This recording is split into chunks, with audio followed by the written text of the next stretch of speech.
Hi friends, welcome to Sritha kitchen. ఈరోజు మన ఛానల్లో గుమగుమలాడుతూ ఎంతో రుచికరంగా ఉండే తమిళనాడు ఫేమస్ కళ్యాణ రసాన్ని ఎలా తయారు చేసుకోవాలో చూసేద్దామండి. సింపుల్ ఇంగ్రీడియంట్స్ చేసినప్పటికీ కూడా చాలా టేస్టీగా ఉంటుంది. గుమగుమలాడుతూ ఎప్పుడెప్పుడు తిందామా అనిపిస్తుందండి. ఈ కళ్యాణ రసాన్ని అన్నంలోకి తినడమే కాదు, గ్లాసులతో తాగేయాలన్నంత టేస్టీగా ఉంటుందన్నమాట. ఇప్పుడైతే తయారీ విధానాన్ని చూసేద్దాము. ముందుగా అయితే 1 టీ స్పూన్ జీలకర్ర, 1 టేబుల్ స్పూన్ మిరియాలు, 1 వెల్లుల్లిపాయ మొత్తం తీసుకొని మూడింటిని ఇలా మనము మెత్తగా గ్రైండ్ చేసుకోవాలన్నమాట. ఇప్పుడు పక్కన పెట్టుకోండి.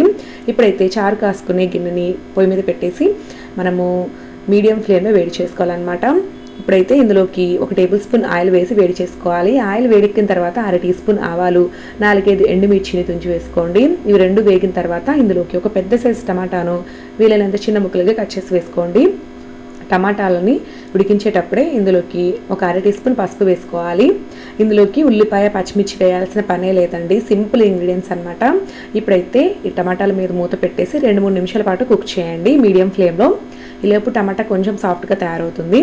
చూస్తారు కదా, టమాటా కొంచెం ఉడికిందండి. ఇప్పుడైతే మనం ఇందులోకి 100 గ్రాముల కందిపప్పుని ముందుగానే మెత్తగా ఉడికించి మ్యాష్ చేసుకొని వేసుకోవాలన్నమాట. ఇలాగ మెత్తగా మ్యాష్ చేసి వేసుకోవాలి కందిపప్పుని. అలాగే కొద్దిగా నీళ్ళు కూడా పోసేయండి. అలాగే 100 గ్రాముల చింతపండుని ముందుగానే రసం తీసి పెట్టుకోవాలండి. ఆ రసాన్ని ఇక్కడ యాడ్ చేస్తున్నాను. అదేవిధంగా మనము మిరియాలు, జీలకర్ర, వెల్లుల్లి మూడింటిని కూడా గ్రైండ్ చేసాం కదా, ఆ మసాలా కూడా వేసుకోవాలి. వీటితో పాటుగా 4-5 రెమ్మల కరివేపాకుని రెమ్మలతో సహా వేసుకోవాలి. రుచికి సరిపడా ఉప్పు కూడా ఇక్కడే యాడ్ చేసుకోవాలన్నమాట. కరివేపాకును మాత్రం ఇలా రెమ్మలతో సహా వేసేయండి, ఫ్లేవర్ అనేది బాగా దిగుతుంది. ఇప్పుడు చారుకు తగ్గట్టుగా నీళ్ళు అనేది మనం పోసుకోవాలి. మరిగేసరికి ఇంకొంచెం తగ్గుతుంది అనమాట. అలాగే గుప్పెడు కొత్తిమీర కూడా వేసేసి బాగా కలుపుకొని ఇక మనము మీడియం ఫ్లేమ్లో పెట్టేసి 4-5 పొంగులు వచ్చేంత వరకు కుక్ చేయాలన్నమాట. అంతేనండి, చాలా సింపుల్ అయిపోతుంది.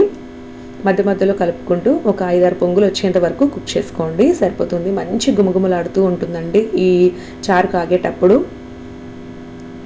సో మనకి ఒకవేళ సాల్ట్ సరిపోకపోతే మరలా యాడ్ చేసుకోవచ్చు. ఇందులో కారం వేయాల్సిన అవసరమే లేదనమాట. చాలా చాలా బాగుంటుంది. ఒక 10-12 నిమిషాల తర్వాత స్టవ్ ఆపేయాలన్నమాట. ముందుగానే కొత్తిమీర కూడా వేసాం కాబట్టి ఇంకా ఎక్స్ట్రాగా ఏమీ వేయాల్సిన అవసరం లేదండి. సో మనకి ఇక్కడ కళ్యాణ రసం రెడీ అయిపోతుంది. చాలా చాలా బాగుంటుందండి. వేడి అన్నంలోకి వేసుకొని కలుపుకొని తింటూ ఉంటే స్వర్గం కనపడుతుంది. ఖచ్చితంగా ప్రతి ఒక్కరూ ట్రై చేయండి, హెల్త్కి కూడా చాలా మంచిదన్నమాట. వీడియో కనుక మీకు నచ్చినట్లయితే వీడియోని తప్పకుండా లైక్ చేసి మీ ఫ్రెండ్స్ అండ్ రిలేటివ్స్కి వీడియోని షేర్ చేయండి. Thank you for watching.